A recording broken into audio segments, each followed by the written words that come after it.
Nahulihan naman ng iligal na droga at iligal na baril ang isang sospek sa ikinasang buy-bust operation ng PNP sa Cebu City. Ang ulat mula kay Patrolwoman Blissel Keys Pedoche.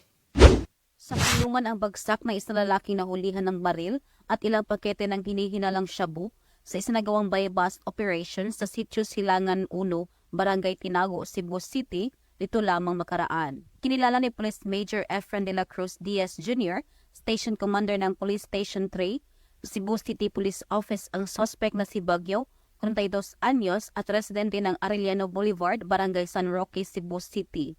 Bandang alas 6:50 ng gabi na ikinasa ng pulisya ang buy-bust operation na naresulta sa pagkaaresto ng suspect at pagkasabat ng 9 na pakete ng hinihinalang shabu na may timbang na 0.45 gramo, isang unit at homemade caliber revolver at 2 live ammunition. Alas 6 ng gabi ng Mayo 26, 2024, naaresto ng ating kapulisan, aka Bagyo, sa isinagawa na buy-bust operation sa Sitio Silangan 1, Barangay Tinago, Cebu City.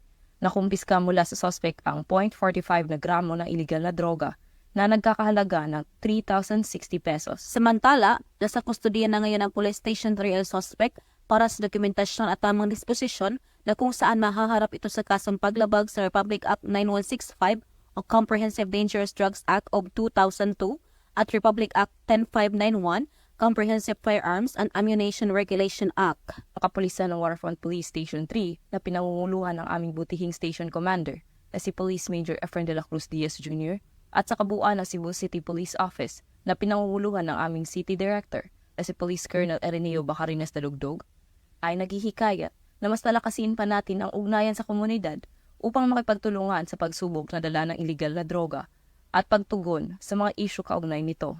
Sa kabuuan, layunin po natin na itaguyod ang kooperasyon, pagkakaisa at aksyon ng buong komunidad upang mapigilan ang paglaganap ng droga at mapanatili ang kaayusan at kaligtasan ng lipunan.